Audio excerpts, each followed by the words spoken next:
Hi everyone. आज study करते हैं मेटल्स एंड नॉन मेटल्स के बारे में, 10th क्लास का थर्ड चैप्टर। तो हमारे आज तीन टॉपिक रहेंगे। एक तो इंट्रोडक्शन रहेगा, एक फिजिकल एंड केमिकल डिफरेंस रहेगा मेटल नॉन मेटल के बीच में, और एक रहेगा मेटल नॉन मेटल के बीच में केमिकल रिएक्शन। तो इंट्रोडक्शन में आते हैं हम। तो आपने एक एलिमेंट का नाम सुना होगा जिसके अंदर एक ही टाइप के पार्टिकल्स होते हैं, या बोल देते हैं हमें जिसके अंदर एक ही टाइप के एटम होते हैं, उसको हम एलिमेंट बोलते हैं। एग्जाम्पल के रूप में तुमने गोल्ड, सिल्वर, सोडियम, पोटेशियम, ये सारे के सारे क्या होते हैं? एलिमेंट होते हैं। अब जितनी भी चीजें बनती हैं वो इन्हीं एलिमेंट से मिलकर बनती हैं। तो ये इनकी स्टडी करना हमारे लिए क्या होता है? बहुत ज्यादा इंपॉर्टेंट होता है। तो अगर आज की बात करें तो 118 एलिमेंट नोन हो चुके हैं, लेकिन उनकी जो स्टडी है आसान करने के लिए 10th लेवल तक इनको तीन टाइप से क्लासिफाई कर सकते हैं: metal, non metal and metalloid. अब वैसे अगर मोटा मोटा देखते हैं तो 90 से ज्यादा मेटल होंगी 118 एलिमेंट में, और 22 नॉन मेटल होती हैं। बाकी की जो बच गई वो मेटलॉइड में आ जाती हैं। तो ये तो था इसका इंट्रोडक्शन। अब करते हैं पहले physical difference between metal and non metal. तो एक तरफ राइट डाउन कर लेते हैं मेटल, और दूसरी तरफ राइट डाउन कर लेते हैं हमें नॉन मेटल। तो जो सबसे मेजर डिफरेंस है इनके बीच में वो होता है कि जो मेटल होती हैं वो good conductor of heat and electricity होती है। कहने का मतलब मेटल में से करंट और हीट इजीली कंडक्ट हो जाती है, पास हो जाती है। क्यों हो जाती है? क्योंकि इनके अंदर क्या होते हैं? फ्री इलेक्ट्रॉन्स होते हैं। अगर तुम्हारे पास कोई रीजन पूछे कि मेटल इलेक्ट्रिसिटी कंडक्ट क्यों करती हैं, तो बता देना ड्यू टू फ्री इलेक्ट्रॉन्स। लेकिन जो नॉन मेटल होती हैं वो क्या होती हैं? बैड कंडक्टर होती हैं हीट एंड इलेक्ट्रिसिटी की। अब अगर तुम्हारे पास क्वेश्चन आता है कि which metal having highest conductivity, या फिर कौन सी मेटल सबसे ज्यादा इलेक्ट्रिसिटी को कंडक्ट करती है, तो उसमें एग्जांपल आते हैं सिल्वर एंड कॉपर। ये दो मेटल ऐसी हैं जो बेस्ट कंडक्टर हैं इलेक्ट्रिसिटी के। लेकिन एक्सेप्शन हर किसी में होता है, तो यहाँ पर भी एक्सेप्शन है कि जो मरकरी जो मेटल है और जो लेड जो मेटल है वो ऐसी मेटल हैं जो इलेक्ट्रिसिटी कंडक्ट नहीं करती। तो यहाँ पर भी एक्सेप्शन आता है। नॉन मेटल में एक ग्रेफाइट कार्बन का एलोट्रोप होता है जिसके अंदर फ्री इलेक्ट्रॉन होने के कारण वो इलेक्ट्रिसिटी कंडक्ट करता है। तो यहाँ से हम इनकी डेफिनेशन ही बना लेते हैं। Those element which are good conductor of heat and electricity are called metal, and which are bad conductor of heat and electricity are called non-metal। तो ये हो गया मेजर डिफरेंस। नंबर 2 तुम्हारे पास आता है कि कुछ एक प्रॉपर्टी होती हैं जो सिर्फ मेटल शो करती हैं, जिन प्रॉपर्टी का नाम होता है एक तो मैलिएबल और एक होता है डक्टाइल। दो ऐसी प्रॉपर्टी हैं। इन प्रॉपर्टियों में क्या होता है कि अगर हम किसी मेटल को हैमर के द्वारा पीटते हैं, बीटन करते हैं, तो मेटल को पीट पीट के चादर के रूप में कन्वर्ट किया जा सकता है। तो इस प्रॉपर्टी का नाम होता है मैलिएबल प्रॉपर्टी। डेफिनेशन अगर देनी हो, the property of metal due to which they can be convert into thin sheet by beating with a hammer.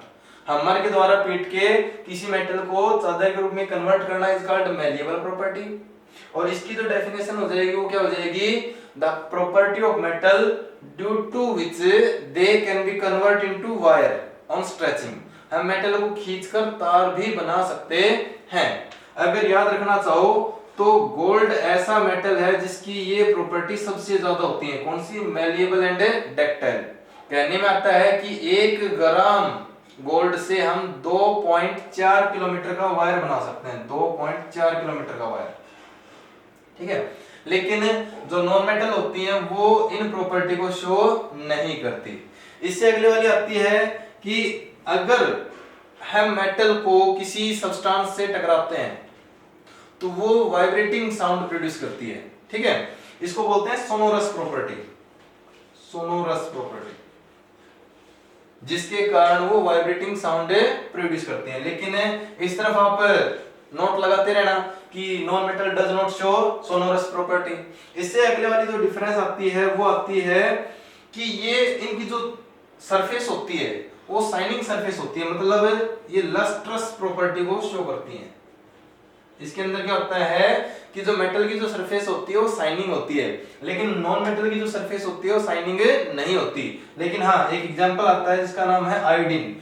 Iodine जो होता है वो शाइनिंग सरफेस को शो करता है। इससे अगली वाली अगर हम देखते हैं तो मेटल में फ्री इलेक्ट्रॉन होने के कारण ये क्या करते हैं, इलेक्ट्रॉन टोटल ट्रांसफर कर सकते हैं। अगर इलेक्ट्रॉन टोटल ट्रांसफर करेंगे तो ये आयनिक बॉन्ड बनाते हैं, जिसके कारण अट्रैक्शन बहुत ज्यादा होता है। और इन्हीं अट्रैक्शन के कारण जो मेटल होती हैं वो सॉलिड स्टेट में एग्जिस्ट करती हैं। लेकिन एक एग्जांपल है जैसे मरकरी है, वो क्या होता है, लिक्विड स्टेट में एग्जिस्ट करता है एट रूम टेम्परेचर। लेकिन जो नॉन मेटल होती हैं वो सॉलिड, लिक्विड, गैस तीनों स्टेट में एग्जिस्ट करती हैं। अगर हम कार्बन के एलोट्रोप की बात करते हैं, डायमंड हो गया, ग्रेफाइट हो गया, तो वो सॉलिड स्टेट में एग्जिस्ट करेंगे। लेकिन जो ब्रोमीन है वो ऐसी नॉन मेटल है जो लिक्विड स्टेट में एग्जिस्ट करती है। और बाकी की नाइट्रोजन, ऑक्सीजन, क्लोरीन, ये तो सबको पता होता है कि गैस स्टेट में एग्जिस्ट करती हैं। इससे अगली वाला क्या होता है कि अट्रैक्शन ज्यादा होने के कारण मेटल जो होती हैं वो हार्ड होती हैं, साथ साथ स्ट्रॉन्ग होती हैं। लेकिन ये हार्ड और स्ट्रॉन्ग नहीं होती किसकी कंपैरिजन में, मेटल के कंपैरिजन में। लेकिन एक्सेप्शन आता है इसमें भी, एक नॉन मेटल में आता है डायमंड। डायमंड बहुत ज्यादा हार्ड होता है और साथ साथ उसका मेल्टिंग पॉइंट भी हाई होता है। बाकी के जो नॉन मेटल होती हैं उनका मेल्टिंग पॉइंट मेटल के कंपैरिजन में कम होता है, लेकिन इनका जो मेल्टिंग पॉइंट होता है मेटल का वो हाई होता है। यहां तक हो गया हमारे पास। तो यहाँ पर एक्सेप्शन के रूप में ले लेना कि जो डायमंड होता है वो हार्ड भी होता है और उसका मेल्टिंग पॉइंट भी क्या होता है, बहुत ज्यादा होता है। तो ये हो गई हमारे पास फिजिकल डिफरेंस। अब आती है केमिकल डिफरेंस की बात। तो केमिकल डिफरेंस में सबसे पहला ही जो आएगा वो आएगा कि जो मेटल होती है ना, इलेक्ट्रॉन लॉस करके आयनिक बॉन्ड की, आईओएनआईसी, आयनिक बॉन्ड की फॉर्मेशन करती हैं। जबकि ये जो नॉन मेटल होती हैं वो कोवैलेंट बॉन्ड बनाती हैं।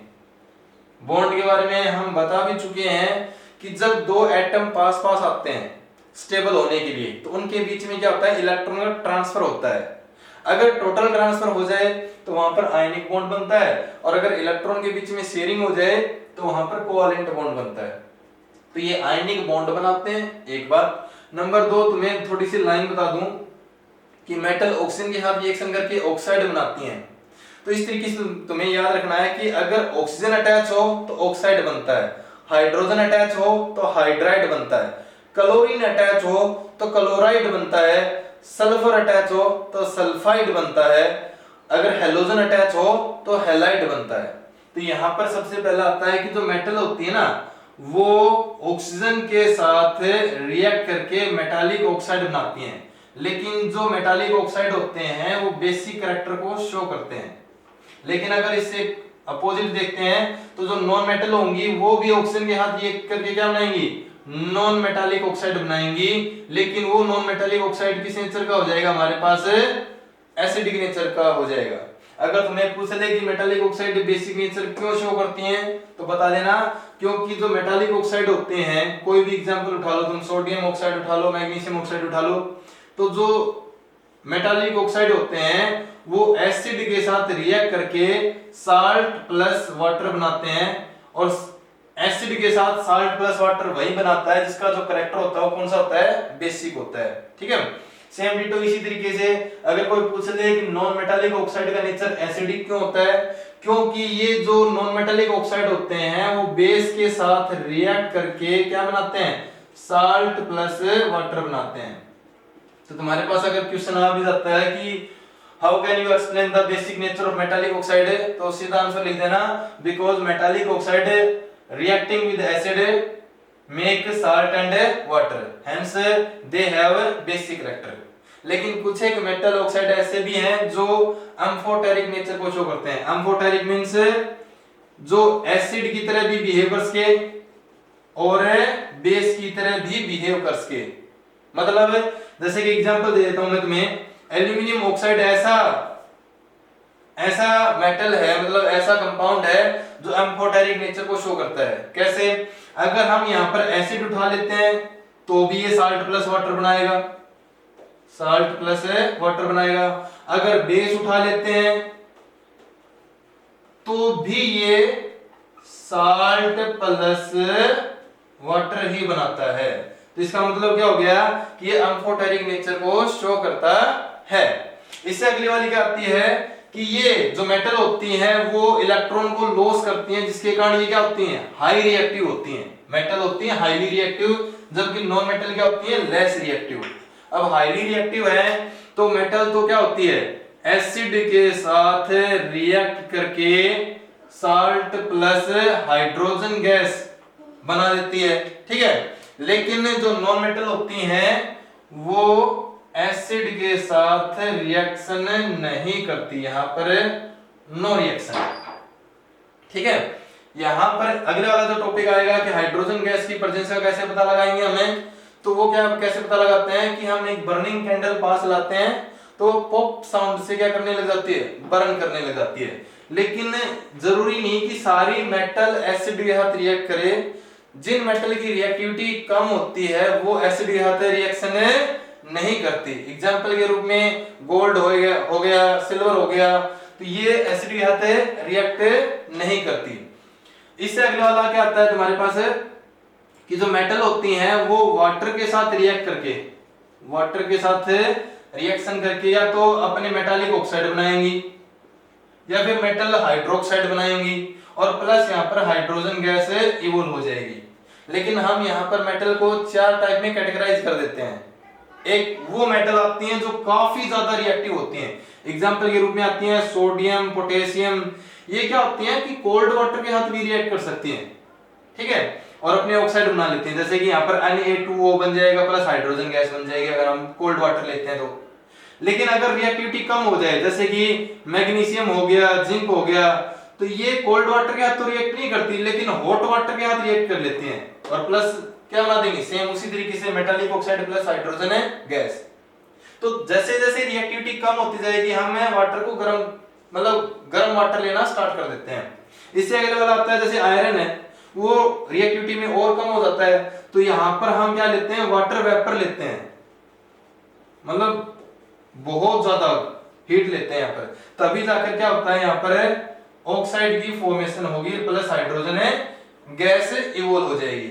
लेकिन अगर हम गोल्ड ले लिया, सिल्वर ले लिया, कई बार बता दिया इनकी जो रिएक्टिविटी है वो इतनी कम है कि चाहे आप कैसा भी वाटर लो यहाँ पर रिएक्शन नहीं होगी।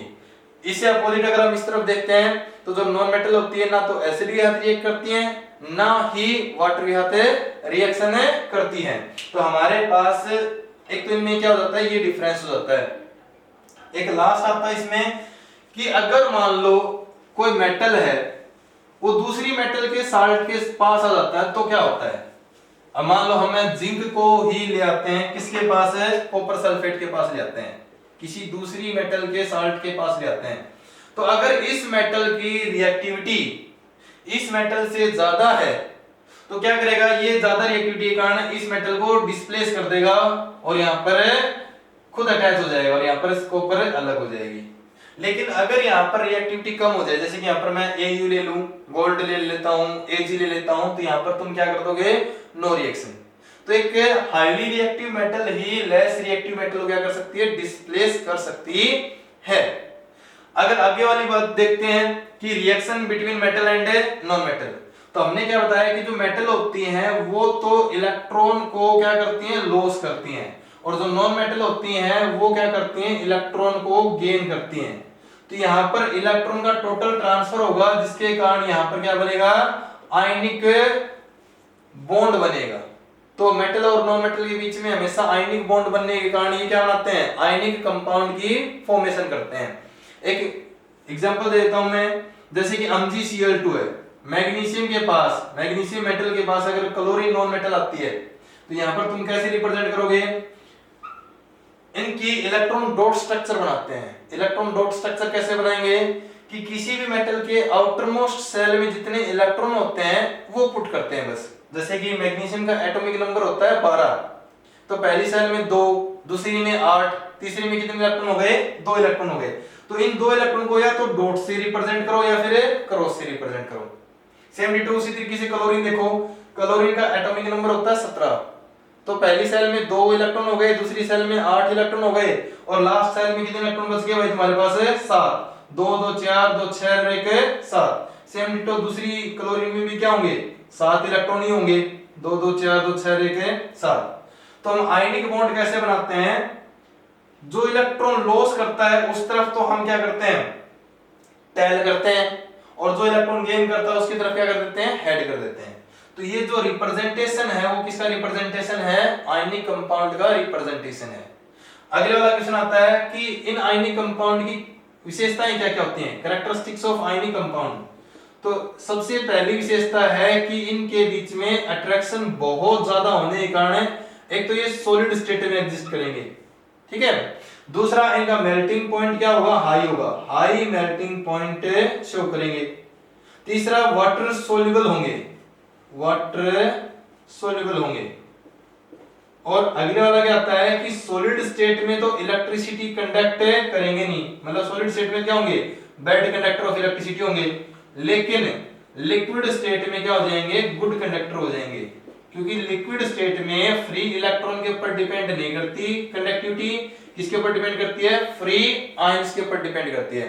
तो लिक्विड स्टेट में फ्री आयंस में कन्वर्ट होने के कारण या डिसोसिएट होने के कारण ये इलेक्ट्रिसिटी कंडक्ट करना स्टार्ट कर देते हैं। Thank you.